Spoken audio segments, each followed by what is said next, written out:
Hi, I am Derek. Today I am reviewing Batman Strength in Numbers on Leapster. Basically, this game is a platformer where you play as Batman with some math thrown in. When you start off the game, you enter the tutorial stage. It teaches you how to walk, jump, or long jump, and attack with your Batarang or fists. This is important because that's obviously what you need to play the game. When it gives math problems to you, you need to hit the number block to get your answer choice, and you use the fighting to defeat enemies. The tutorial also teaches you how to grapple and climb. I'm honestly thankful the game added in these extra mechanics. It spices things up to get to swing across to another platform instead of just walking and jumping the whole time. The last thing the tutorial touches on is how to go through doors.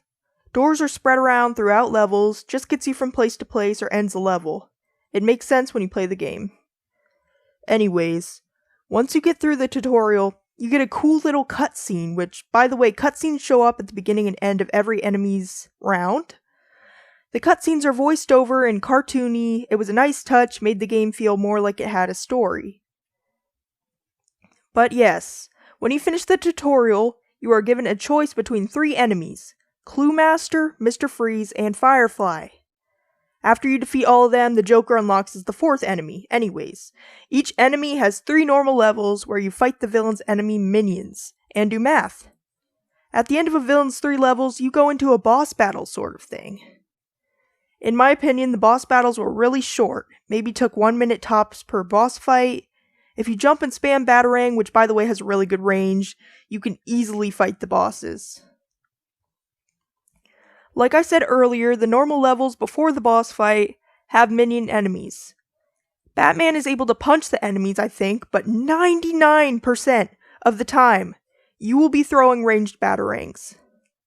Most of the enemies are one-hit kills. I think some of the enemies in the Mr. Freeze levels took 2 hits to kill, but it doesn't make that much of a difference because the Batarang goes through the enemy for the first hit and hits them a second time on the way back if you threw close enough. Anyways, the enemies are easy to kill. You can avoid some of the enemies occasionally by ignoring the items scattered around the game and just explicitly following the directional arrows on the walls. Don't worry, I'm pretty sure these items have no actual purpose in the game. It doesn't affect your health bar or seem to do anything. At the end of each level, you get a counter of how many items you collected, but that's the only thing the items affect, to the best of my knowledge. In the levels, you will occasionally come across a yellow question mark. If you touch the question mark, the game will throw you into a math problem. Depending on which difficulty you chose at the beginning of the level, you will get a different kind of math problem. Personally, I played the entire game on silver difficulty, because I was just trying to finish fast. Could have easily probably done the gold problems, because yes, I'm an adult. Anyways, in silver difficulty, you will come across questions at the beginning of the game where the announcer reads you a number and you have to pick what it looks like by hitting a block until it changes to the number announced. Then hit another nearby block to submit your answer choice, and as the levels progress, you will be assessing fractions, shapes, patterns, inequalities with less than or greater than signs, and doing simple addition and subtraction problems. Again, you cannot skip these problems. Solving them unlocks doors, moves platforms, or helps you get across to a platform that you can't normally get to by simply jumping. The developers made the math feel like it actually belongs in the game, and it doesn't just get in the way and annoy or bore the player.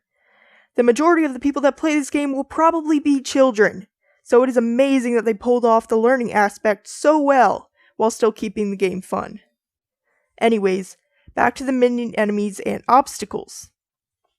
Each boss has their own minion enemy designs. Depending on the boss, there can be 1 to 3 different kinds of minions.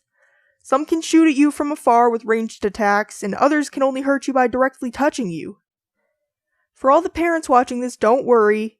The game is not violent at all. There is no blood. Some enemies run away after getting hit, and others just disappear. There is no blood in this game. Levels and boss fights also have obstacles.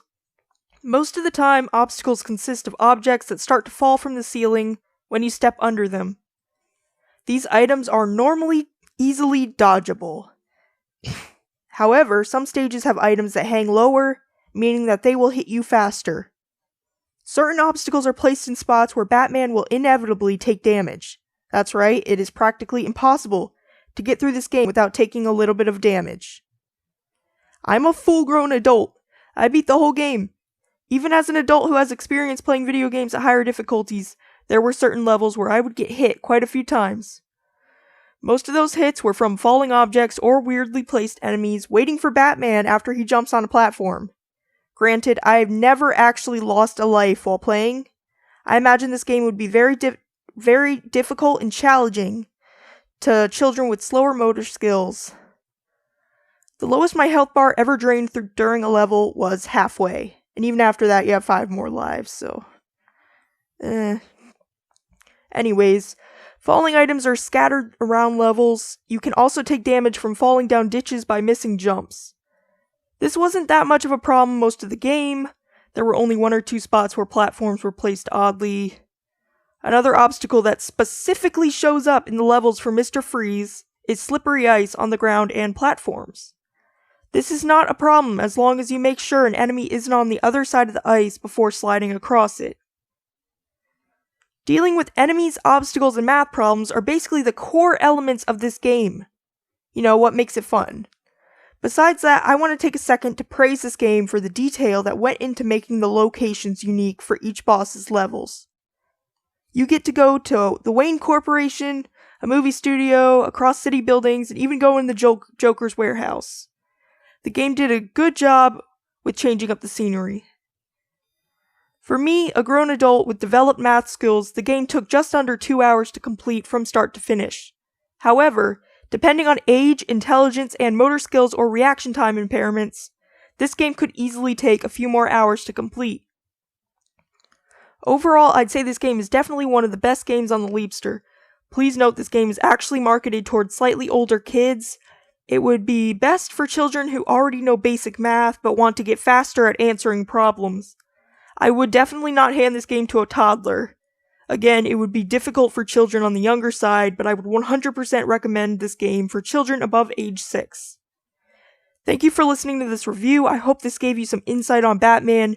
I will hopefully be making more Leapster game reviews soon. Thank you.